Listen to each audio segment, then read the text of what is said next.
Honorable Tino, you're recognized. Maraming salamat, Madam Chair.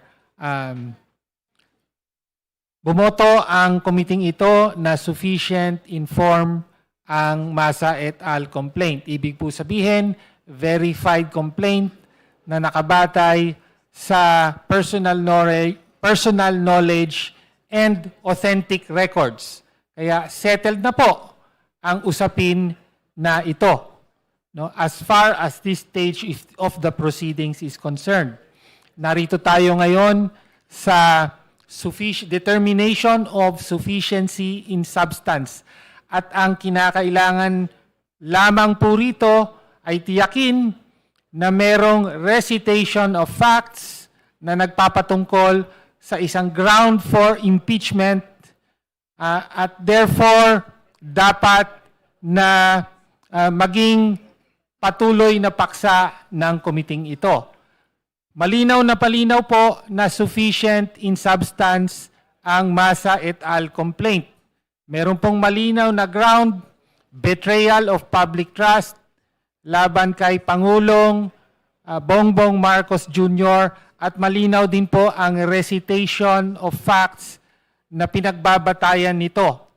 Una, yung institutionalization ng formula para sa preparasyon ng National Expenditure Program na sinabmit ng Pangulo sa Kongreso sa 3 taon ng kanyang presidency, no? At ito ang sistema na punot dulo ng flood control corruption scandal. Yun yung tinatawag nating BBM parametric formula na karugtong ng mga sistema ng mga proponent o modus ng mga proponent, commitment or kickback mula sa mga corrupt na contractor tungo sa mga corrupt na opisyal.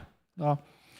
Pangalawa, sinabi dito as a relation of facts na inabuso ng Pangulo ang kanyang discretion sa paggastos ng budget, particular sa unprogrammed appropriations. Kung ang una ay sa preparasyon, ang pangalawa ay sa implementasyon o paggastos ng budget. Malinaw na binanggit, ni-recite sa complaint na tangi, sole and exclusive ang discretion ng Pangulo sa paggastos. Kung ano ang paggagastusan at kung ano ang hindi paggagastusan ng unprogrammed appropriations at inugnay natin ang pinaggastusan ng unprogrammed appropriations na inaprubahan ng Pangulo mismo, direktang at personal sa corruption. No?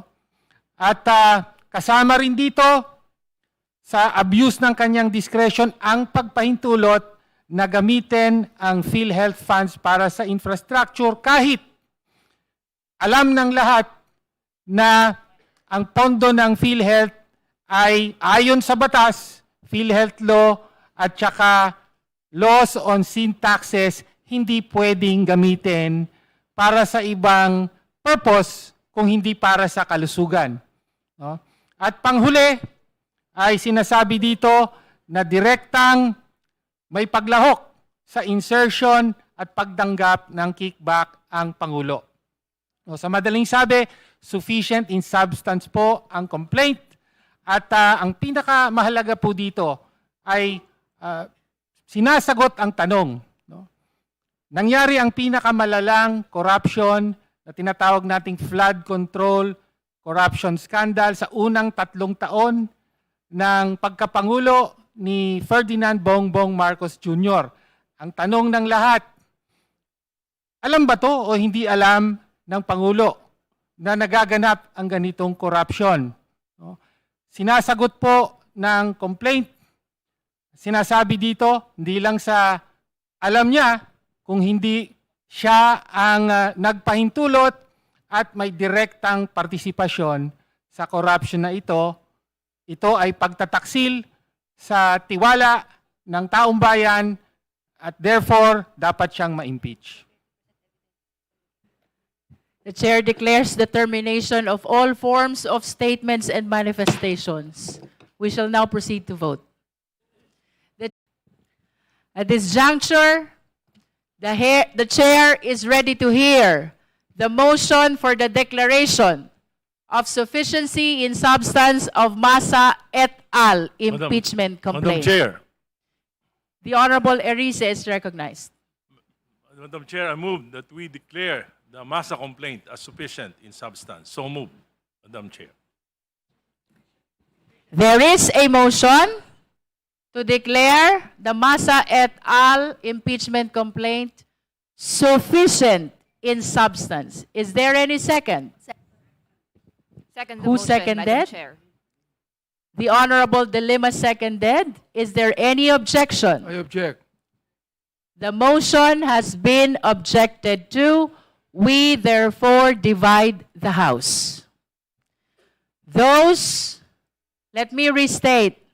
The motion is to declare Massa et al. Impeachment complaint sufficient in substance.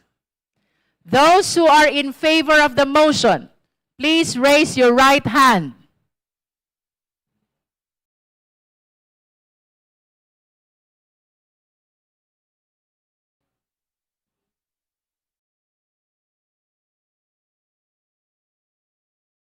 You may put down your hands.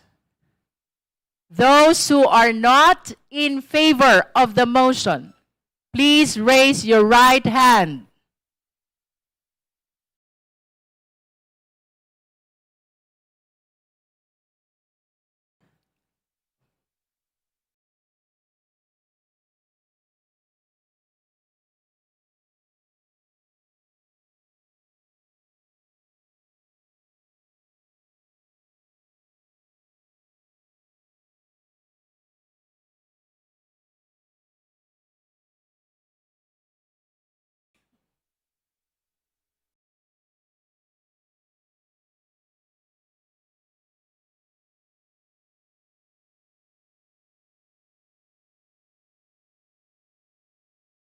Okay. You may put down your hands. Those who abstain, please raise your right hand.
With vote in favor of the motion, 7, and those against the motion, 39, with 0 abstention. The chair declares the Massa et al. Impeachment complaint insufficient in substance. That concludes the voting on the sufficiency or insufficiency of substance of the 2 impeachment complaints. If we have no other matter to discuss, we are suspending the meeting until February 9, 2026, 10 o'clock in the morning. Members present are considered informed in today's hearing. Meeting is suspended.